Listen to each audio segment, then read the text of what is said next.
নমস্কার সুধী দর্শকবৃন্দ, আরও একবার আপনাদের স্বাগত জানাই স্টেট কাপ নিউজ রুম থেকে। সবাইকে জানাই শারদীয়ার প্রীতি, শুভেচ্ছা এবং অভিনন্দন। আমরা শ্রেষ্ঠ উৎসব, বাঙালির যে শ্রেষ্ঠ উৎসব শারদোৎসব, আমরা তার মধ্যেই রয়েছি। এখন কয়েকদিন পেরিয়ে এসেছি, সামনে আরও কয়েকটা দিন রয়েছে পুজোর। এর আগে পুজো নিয়ে আমরা কয়েকটা অনুষ্ঠান করেছি, আজকে একটা একদম ভিন্ন স্বাদের অনুষ্ঠানে আমরা হাজির হয়েছি, অবশ্যই আপনাদের কথা মাথায় রেখেই। আজকের অনুষ্ঠানে যদি একটা শিরোনাম দেওয়া যেতে পারে, এরকম বলা যেতে পারে আর কি, যে পড়াশোনা এবং গান বাজনা একে অপরের পরিপূরক। এই বিষয়টাকে মাথায় রেখে আমরা অনুষ্ঠানটাকে সাজানোর চেষ্টা করছি। জানি না কতটা পারবো, কতটা আপনাদের ভালো লাগবে, সেটা আপনারাই বলবেন। এরকম একটা চিন্তা ভাবনা থাকে আর কি, যে গান বাজনা অনেক সময় হয়তো ছোটোদের পড়াশোনার ক্ষতি করে দেয়, বা পড়াশোনাকে বেশি গুরুত্ব দিলে অনেক সময় গান বাজনা বা শখগুলো হারিয়ে যেতে থাকে। কিন্তু গান কিভাবে আমাদের জীবনে প্রভাব ফেলে, বিশেষত ছোটদের মনে, কিভাবে তার অন্য চাহিদাগুলোকে জাগিয়ে দিতে পারে, ইচ্ছাগুলোকে জাগিয়ে দিতে পারে, কিভাবে আগ্রহকে বাড়িয়ে দেয়, এই সংক্রান্ত আলোচনা, তার সঙ্গে গান নিয়ে আমরা আজকে রয়েছি আপনাদের জন্য। শুরু করছি আজকের অনুষ্ঠান। পরিচয় করে দিই আজকে যারা রয়েছেন, যারা এখানে হাজির হয়েছেন আমাদের স্টুডিওতে, যাকে নিয়ে আজকের অনুষ্ঠান, তিনি রয়েছেন আমার ডান দিকে ইন্দ্রনীল ভট্টাচার্য। তিনি একটা খুব দায়িত্বপূর্ণ প্রফেশনে রয়েছেন, পেশায় রয়েছেন, তারপরেও তিনি নিজেও গান বাজনাটাকে চালিয়ে যাচ্ছেন, অন্যের মধ্যে সঞ্চারিত করছেন যথারীতি। আপনারা পরে পরে জানতে বুঝতে পারবেন। আমার বাঁ দিকে যিনি গিটারে রয়েছেন, তার নাম সঞ্জয় হালদার। এবার যার কথা বলছিলাম, যাকে নিয়ে আজকে আমাদের মূল অনুষ্ঠান আর কি, তাকে বর্ধনের পরিচিত মুখ। আপনারা হয়তো বিভিন্ন অনুষ্ঠানে তাকে দেখেছেন। বর্ধমানের এমন কোনো মেলা নেই যাতে উনি থাকেন না বা গান গান না।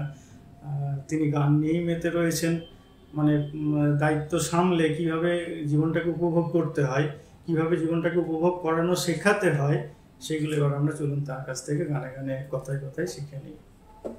নমস্কার।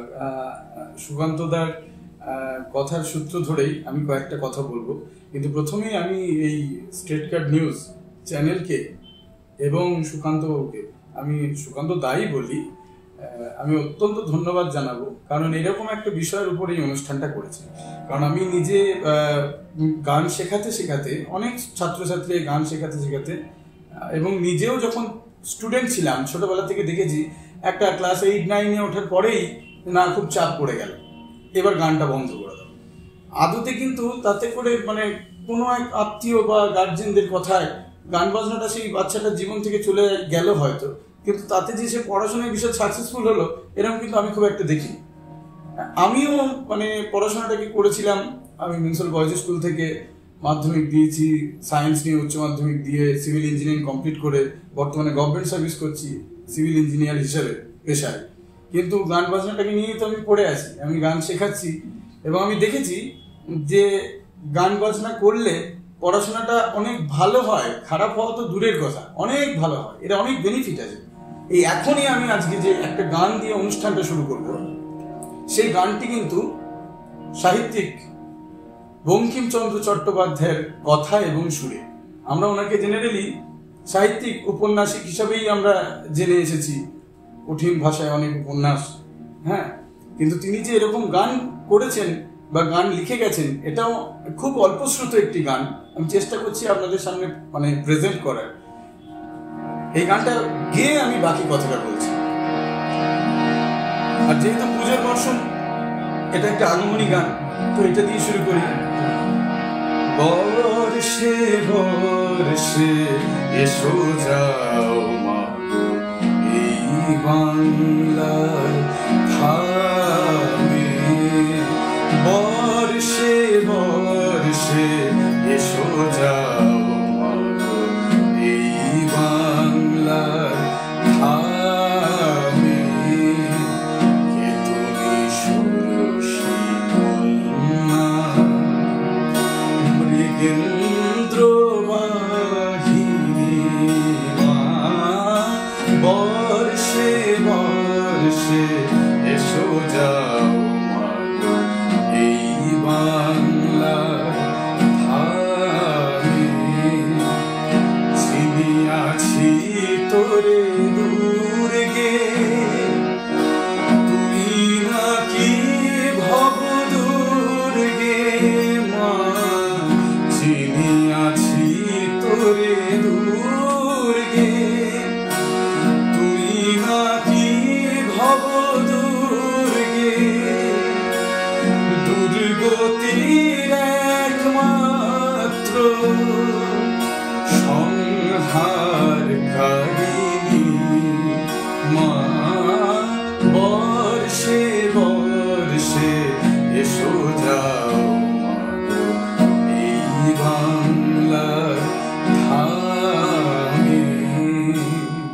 তাহলে যাকে আমরা সাহিত্যিক হিসাবে চিনি, তিনি যে এত সুন্দর কথা এবং এত সুন্দর সুর দিয়ে আগমনী গান লিখে গেছেন, এটা হয়তো আমরা অনেকেই জানতাম না, কিন্তু এটা তো ঘটেছে, এরকম ঘটনা তো ঘটেছে। মানে এটাই ভুল ধারণা যে বাচ্চারা স্কুলে ম্যাথামেটিক্স পড়ছে, বাংলা পড়ছে মানেই যে তাকে ম্যাথামেটিক্সের বিশারদ হতে হবে, বাংলায় সাহিত্যিক হতে হবে, এটা তো নয়। আমরা তো ধরে নিই যে আমার ছেলে তো সাহিত্যিক হবে না, কিন্তু তবুও তো বাংলাটা পড়াই। তাহলে গান করলেই যে কিশোর কুমার হতেই হবে এটা ধরবো কেন? নিজের মনের আনন্দের জন্য, নিজেকে ভালো রাখবার জন্য আমরা গান গাইবো, চাপগুলোকে কমানোর জন্য। অবশ্যই দাদা, এটা খুব দরকার। তাই আমি সকলকে বলবো, গানে রাখুন ছেলে মেয়েদেরকে, ছোট বড় যে কোনো বয়সে। ডিপ্রেশন থেকে মুক্ত পাওয়ার প্রধান উপায় কিন্তু সঙ্গীত, এইটুকুই বলার। যাক, আস্তে আস্তে এগোই আমরা। একটা কথা আপনাদের বলে দিই, শুরুটা আমরা যেভাবে করেছিলাম আপনারা অন্যরকম ভাবতে পারেন। আমি ওকে আপনি বলেছিলাম, ও আমাকে সুকান্ত বাবু বলেছিল, এসবের কোনো দরকার নেই। দুজন আমরা বন্ধুর মতো, কারণ ওর যেখানে বাড়ি আমার সেখানে মামার বাড়ি, আমরা এমনি তুমি তুমি করেই কথা বলি। প্রথমে শুরুটা যদি আপনি দিয়ে করলাম যাতে শুনতে ভালো লাগে আর কি, আর ওসবের মধ্যে যাচ্ছি না। ওর গলার যদি নজরুল গীতি শুনে থাকেন, আশা করি সেটা আপনাদের একটা বাড়তি পাওনা হয়েছে ইতিমধ্যে। যদি না শুনে থাকেন, এবার আমরা তার মধ্যে প্রবেশ করব। কারণ আমরা জানি, যেমন এখনই বঙ্কিমচন্দ্র চট্টোপাধ্যায়ের গানটা শুনলাম, ওরকম নজরুলেরও, নজরুল ইসলামের অনেক ভক্তিগীতি আছে। মানে এটাও একটা দৃষ্টান্ত আমাদের বাংলায়, যে তিনি ইসলাম ধর্মাবলম্বী হয়েও হিন্দু ধর্মের রীতিনীতির বিষয়ে, হিন্দু ধর্মের দেবদেবীদের নিয়ে অসংখ্য গান লিখে গেছেন, যেগুলো আমরা আজও আমরা মুগ্ধ হয়ে শুনি। সেরকম কিছু গান এবার আমি তার কাছ থেকে শোনার জন্য আশা করছি। একদম, নজরুল ইসলামের একটি আগমনী গাইছি, চুরি করে এনবি, তাই তো? কি স্কেল? এফসা। আচ্ছা, আমি একটু বলে দিই, এই যে পড়াশোনা গান বাজনার কথা বললাম, আমি যেমন নিজে সিভিল থেকে বললাম, ওইটি আমার ছাত্র। ও কিন্তু ইংলিশে মাস্টার্স করে এখন বেঙ্গল ফিতে একটা ভালো পজিশনে চাকরি করছে। ও গানও গায়, ও গিটারও খুব বাজায়, সঞ্জয় আমার সঙ্গে একটু সঙ্গত করছে। এখন নজরুল ইসলামের একটি লেখা আগমনী গান, মানে এই গানটার মূল অর্থ হলো, মানে মা অত্যন্ত কাতর হয়ে, আমার মেয়ে কেন আমার কাছে বছরে মাত্র একদিন আসে, আর অন্যান্য দিনে আসে না কেন, এই বলতে বলতে মেয়ের বাবা অর্থাৎ গিরিরাজকে, আমাদের উমা মায়ের বাবাকে বলছে, তুমি এক কাজ করো, ছেলেদেরকে তুমি চুরি করে নিয়ে এসো, তাহলে সেই টানে টানে হয়তো আমার কাছে ছুটে আসবে। এবং নজরুল ইসলাম এই গান লিখছে, আমি গাইছি। চুরি করে এলো গিরি আমার দুই কুমারে, চুরি করে এলো গিরি আমার দুই কুমারে, দেখবে তখন গোলামে কেমন করে থাকতে পারে, চুরি করে এলো গিরি আমার দুই কুমারে, তার ছেলে রে আনলে হেথায়, বুঝবে মেয়ে মায়ের ব্যথা, বিনা সাধনাতে গৌরী আমার, বিনা সাধনাতে গৌরী আমার, আসবে ছুটে মায়ের দ্বারে, চুরি করে এলো গিরি আমার দুই কুমারে। আরো একটা গানে যাই, এই গানটাও নজরুল ইসলামের লেখা, কাজী নজরুল ইসলামের। এই গানটা তো তাই, দেখো বলছে, আনন্দিনী কেমন আছে, আসেনি তার মায়ের কাছে, মোর মাঝে প্রতি আশ্বিন মাসে, মামা বলে ছুটে আসে, মা আসেনি বলে আজ, মা আসেনি বলে আজ, ফুল ফোটেনি লতায় গাছে, গিরিরাজ দেখে এসো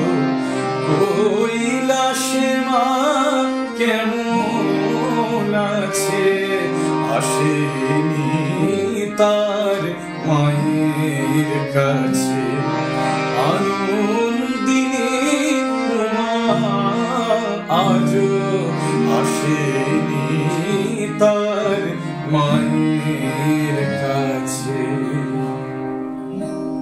দারুণ, মানে অবাক হতে হয় কারোর জীবনের প্রতি কোন একজন ব্যক্তি কতটা সৎ থাকলে, কতটা তার কর্মের প্রতি নিষ্ঠা থাকলে এইভাবে গানগুলোকে লেখা যায়। তার সঙ্গে এটাও বলতে হবে আবার কতটা নিষ্ঠা থাকলে এইভাবে গাওয়া যায়। চেষ্টা করি দাদা। আচ্ছা, আমরা বিষয় থেকে একবারেই সরে যাব না। আমরা যা বলেছিলাম যে বিষয়কে মাথায় রেখে আমরা অনুষ্ঠানটা করতে চাইছি, এবার আমরা ইন্দ্রনীলের কাছ থেকে জেনে নেবো যে আমরা বললাম যে ছোটদের কিভাবে প্রভাবিত করতে পারে, কিভাবে উপকৃত হতে পারে, তো গান বাজনার মধ্যে দিয়ে তারা কিভাবে উপকার পেতে পারে, এটা যদি একটু। এটা খুব খুব ইম্পর্টেন্ট, মানে এটা কোনো রকম এর জন্য আলাদা করে থিসিস বা কোনো কিছু দরকার হয় না। খুব সাধারণ মস্তিষ্কে আমরা যদি ভাবি, একটা গান করতে গেলে গানের সুর আছে, তাল আছে, গানের একটা কথা আছে, গানের একটা লয় আছে, মানে একটা স্পিডের লয়ের গানকে হঠাৎ কেউ যদি স্লো গায় দেখবেন যে কোনো সাধারণ মানুষ একটু গানটা একটু তাড়াতাড়ি হতো না, এরকম বলে। আবার খুব স্লো লয়ের গান যদি কেউ খুব তাড়াতাড়ি ধরে ফেলে তখন গানটা খুব তাড়াতাড়ি করে ফেলি না বাবা, এটার জন্য কিন্তু আলাদা করে কোনো থিসিস লাগে না। তাহলে ভাবো একটা গান করতে গেলে তার সুর, তার কথা, তার ছন্দ, তার লয়, এত কিছুকে মাথায় রাখতে হচ্ছে, এতগুলো ইন্দ্রিয় সজাগ থাকছে গান। তাহলে এটা তো অফকোর্স এতে তো ব্রেনের যে পাওয়ার সেটা তো এনহ্যান্স হচ্ছে। তাহলে খুব স্বাভাবিকভাবে আমরা বলতে পারি মস্তিষ্কের বিকাশের সাথে সাথে একটা মনোযোগ বাড়ার একটা প্রবণতা তৈরি হচ্ছে, একটা মানুষের স্মরণ শক্তি বাড়ছে, এই যে এত গানের বাণী মনে রাখতে হচ্ছে, এগুলোতে একটা অবশ্যই এফেক্ট করছে। দ্বিতীয় কথা, যখন একটা বাচ্চা গান গাইছে দাদা, গানটা গাওয়ার সময় সে তো একটু ভিজুয়ালাইজ করছে গানের কথাগুলোকে।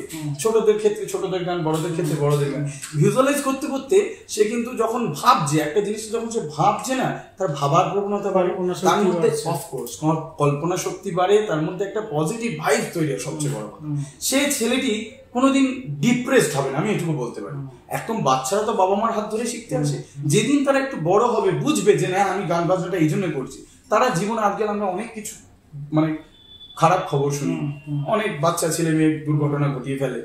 আশা করি এই জিনিসগুলো কোনোদিন একটা গান বাজনাকে যে চিনতে শিখেছে, বুঝতে শিখেছে, ভালোবাসতে শিখেছে, তাদের জীবনে এই জিনিস কোনোদিন আসবে না। কারণ ডিপ্রেশনকে তারা নিজেরা কাটাতে পারবে, কারোর কাছে কাউন্সিলিং করতে যেতে তাদের কারণে। এগুলো অবশ্যই এক একটা বেনিফিট। একদমই তাই। তাহলে এই বিষয়ের উপর যদি আমরা এবার আবার একটা আগমনী গানে চলে আসি। হ্যাঁ, বিষয়টা তো আগমনী দিয়ে যাবো। একদম মনে পড়ছে এখন আমি যে গানটা গাইবো, আমি খুব ছোট যখন আমার দাদু মারা যান, কিন্তু দাদুর কোলে বসে বসে এই গানগুলো শুনেছি। তুমি জানো আমার গানের স্কুল মোহিত মিউজিক একাডেমি, মোহিত কিন্তু আমার দাদুর নাম থেকে। তো ওই দাদুর গাওয়া একটা গানই আমি গাইছি। এটাও আমার কিন্তু কোনো খাতায় লেখা নেই, আমি সেই যে ছোটবেলায় শুনেছিলাম, ওই স্মরণ শক্তির মাধ্যমেই জিনিসটা মনে আছে। এবার আমার উমা এলে আর উমায় পাঠাবো না, এবার আমার উমা এলে বলে বলুক লোকে মন্দ, বলে বলুক লোকে মন্দ, কারো কথা শুনবো না, এবার আমার উমা এলে যদি আসে মৃত্যুঞ্জয় উমা নেবার কথা কয়ে, মায়ে ঝিয়ে করব ঝগড়া, মায়ে ঝিয়ে করব ঝগড়া, জামাই বলে মানব না, এবার আমার উমা এলে আর উমায় পাঠাবো না, এবার আমার উমা এলে। মানে দাদা একটা জিনিস আমি দেখেছি, যখনই গান করছে একটা ছেলে, স্টেজে পারফর্ম করছে, অবশ্যই এটাও একটা বেনিফিট। স্টেজে গিয়ে যখন সে ভয়হীন হয়ে একটা গান গাইছে, তার মধ্যে অটোমেটিক্যালি কিন্তু একটা অন্যরকম অভিব্যক্তি কাজ করছে।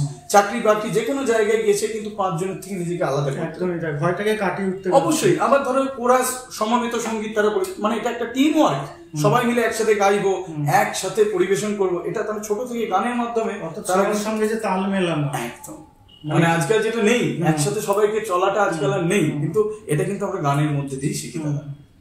আচ্ছা, এর মধ্যে থেকে আমরা যে বেনিফিট গুলো বা সুবিধাগুলো দেখলাম, এর সঙ্গে যদি বলতে হয় যে তুমি কিছু যদি পরামর্শ দিতে চাও, কোনো অ্যাডভাইস যদি তোমার থেকে থাকে। অবশ্যই অবশ্যই। আমি অ্যাডভাইস মানে দেখো, আমি নিজে যেগুলো নিজের জীবনে করেছি আমি সেটুকুই আমার ছেলে মেয়েদের শেখাই।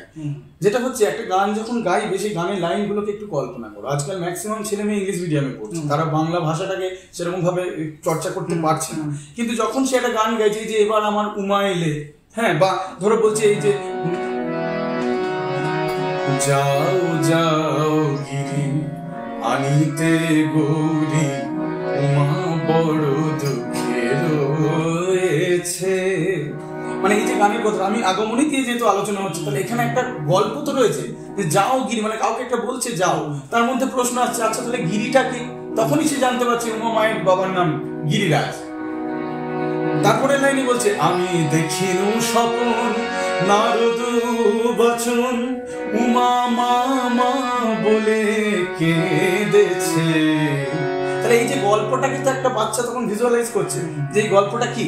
অতএব এটার মাধ্যমে আমি সেটাই বলবো যে যখনই গান গাইবে, সে রবীন্দ্রনাথ, নজরুল ইসলাম, আধুনিক গান যাই করো, ভিজুয়ালাইজ করো। ভিজুয়ালাইজ করলে না তার মানে তার সেই ভাবার ক্ষমতাটা বাড়ে, মানে যতটা উপলব্ধি করতে পারবে অভিব্যক্তিতে ততটা বেশি। এটা অবশ্যই একটা অ্যাডভাইস দাদা। আরেকটা জিনিস হচ্ছে খাতা না দেখে গান করা।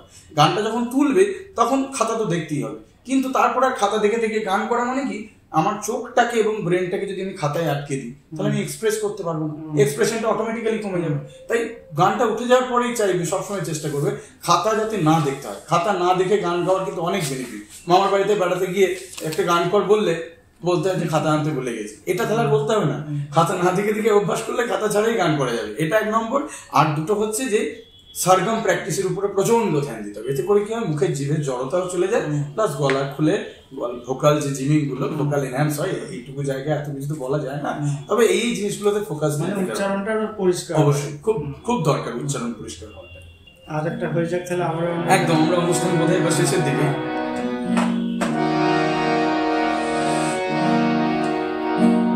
খুব বিখ্যাত একটি গান, আমি অনুষ্ঠান যেহেতু শেষের দিকে এটা দিয়ে শেষ করি। বাজল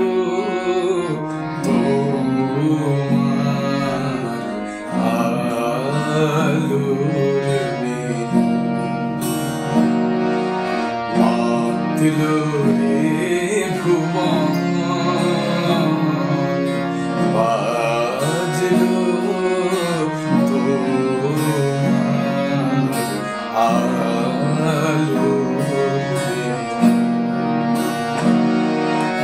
অন্তরে যা লুকিয়ে রাজে অরুণ বীণায় সে সুর বাজে।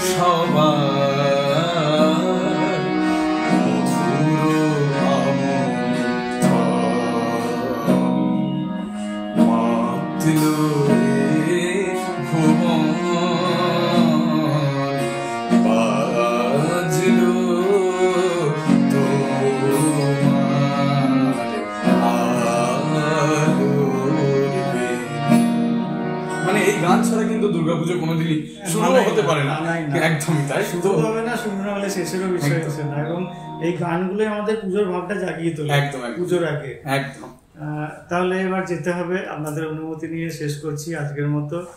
পুজো আপনাদের প্রত্যেকের ভালো কাটুক, জীবনের আশা আকাঙ্ক্ষাগুলো পূর্ণ হোক, পুজোয় খুব খুব খুব মজা করুন, প্রত্যেকে আনন্দে থাকুন, এই শুভকামনা জানিয়ে শেষ করছি আজকের মতো। নমস্কার। এতক্ষণ আমি সঙ্গে ছিলাম সুকান্ত প্রামাণিক।